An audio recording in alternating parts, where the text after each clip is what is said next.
A top champion has vacated their title belt, and Chris Jericho has responded to rumors of him working with CM Punk. But first, Jeff Hardy made his return to AEW television this past Wednesday when he came to the aid of his brother Matt Hardy, as well as Hook and Isaiah Cassidy, who were on the losing end of a brawl with the firm. This was the first time Jeff has been seen in a wrestling ring since June 2022. This before his DUI arrest, his third offense in 10 years, which led to him being suspended and ultimately entering rehab. The comeback has raised doubts upon some sections of the fanbase that question if Hardy deserves another chance, something that Matt Hardy would discuss on his Extreme Life podcast shortly after this week's episode. Matt feels that the only person that can make people a believer is Jeff himself and said, "This is the most work I've ever seen him do on himself. He had 10 months. He seems different. I don't want to sit here and vouch for him. I don't want you to take my word for it or take anyone else's word for it. Watch him and follow his actions. He'll make you a believer. I am confident that his actions, conduct, and behavior will make people a believer. He's made me a believer. Coming off his past, he has stuff to prove to people. I'm the ultimate optimist. My mentality doesn't work for everybody, but I say people change, give them a chance, especially if they've legitimately put the work in and have tried. Either he'll prove you wrong or prove you right. I have a very good feeling about this point Jeff is at in his life." FTR would recently win back the AEW World Tag Team Championships on an episode of AEW Dynamite, this during a title versus career match against Austin and Colton Gunn. The build to the match came off the back of talk that the contracts of Dax Harwood and Cash Wheeler were set to expire this month, which added jeopardy to the bout. Speaking in the latest Wrestling Observer newsletter today, Dave Meltzer would confirm a previous report from PW Insider that FTR were already locked into long-term deals despite Dax's public claims on his podcast, with him noting, "FTR commented on them signing a new deal with AEW instead of WWE. On Rampage, they said it was a 4-year contract. It should be noted that we were told months ago that the deal was already done and everything public was an angle given the storyline with the belts versus leaving the company, and due to that, nobody could say so publicly." One of the most interesting aspects of this story is that AEW are willing to create false contract situations in order to help advance a story, something that is particularly interesting when you take into account MJF's ongoing bidding war of 2024 angle. And speaking of the Wrestling Observer newsletter, Dave Meltzer would also provide an update on the possible ticket sales for All Elite Wrestling's upcoming Wembley Stadium show, All In, with the venue capable of holding more than 90,000 spectators. Whilst tickets are yet to go on sale, fans are able to sign up for a pre-sale, which will give them early access to tickets prior to the public release. Meltzer would provide an update on how many people have signed up to this pre-sale and said, "Based on the number of people who have signed up for a code to purchase tickets for the pre-sale on May 2, 8 days after the announcement of the show, which broke 45,000 on April 13, there is a lot of confidence that the show will be a success." It's also worth remembering that many of those that have signed up will be purchasing more than one ticket, but assuming each of these pre-sale signups represents one ticket sold, this is already more than double AEW's current attendance record of 20,000 at the Arthresh Stadium in 2021. A clip featuring WWE superstar Seth Rollins caught in a heated exchange with WWE's production crew during the Raw after WrestleMania recently made the rounds on social media, leading to questions on what exactly went down. Rollins eventually dropped the mic and left the ring during the commercial break, leading to talk that his planned segment had been scrapped. This after it was reported that Vince McMahon had taken over creative of the show right before they went on air. Former WWE writer Freddie Prinze Jr. and his co-host Jeff Dye recently delved into the details of the incident during an episode of their podcast Wrestling with Freddie, with Jeff noting what he saw that night, and he would say, "They played a commercial during his intro, and then we could kind of hear him having a freak out on some production people. He was going, 'Why is there a commercial?' You can't really hear what he was saying, you could just tell he was mad."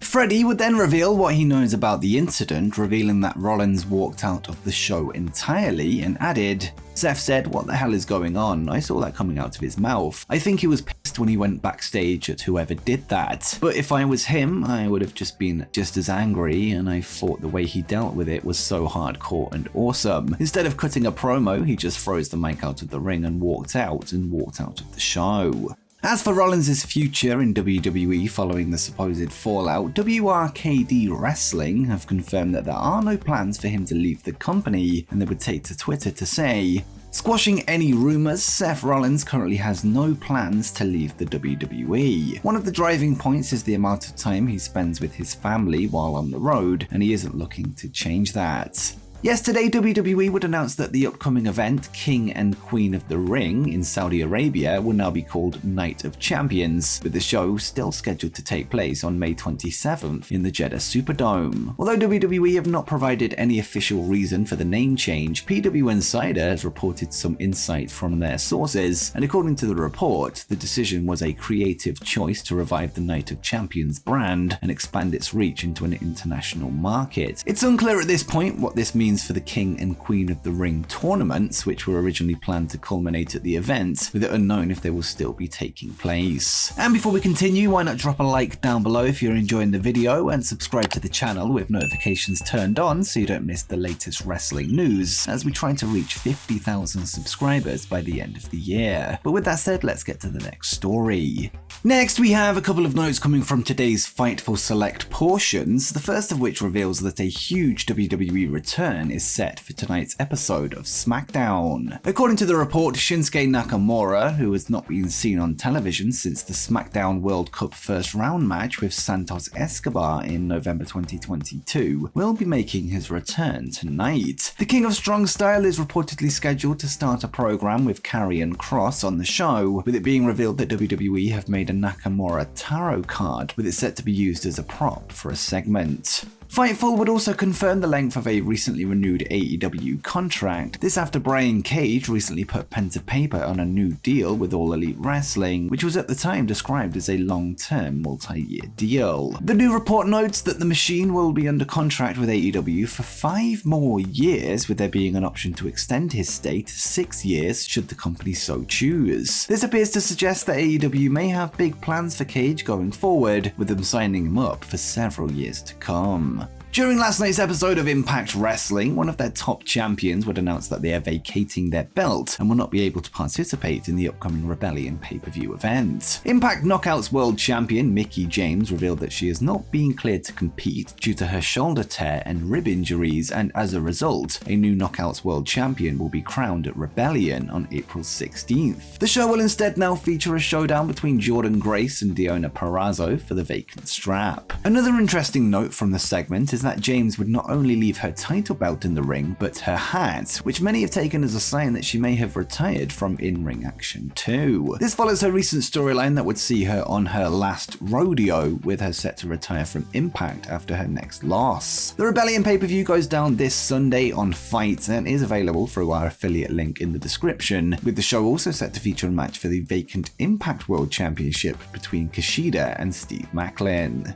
Late last night, a report would emerge via Fightful Select that revealed tentative plans are in place for an upcoming CM Punk AEW return, with him seemingly set to make his comeback in Chicago on June 21st episode of Dynamite. On top of this, it was revealed that a meeting was scheduled between Punk and Chris Jericho, two men that have had their real-life differences in the past, with the intention being to see if they are able to come together and work a program going forward. Chris Jericho himself has since responded to the report on Twitter, this after a fan tweeted him with the following message. Chris Jericho, correct me if I am wrong, but you've always been willing to work with everyone and you always do what's best for business. People are foolish to suggest otherwise. Jericho would then reply with an interesting response and said, "Not everyone." Whilst it's possible that Chris is still holding a grudge against Punk for what happened in the past, it could also be the case that things have indeed been resolved, with his reaction simply being to add more heat to a potential storyline. Either way, it remains to be seen if his feelings are legitimate or not, but only time will tell come June 21st. And before you go, make sure you check out the 10 free agents that are set to shake up WrestleMania season.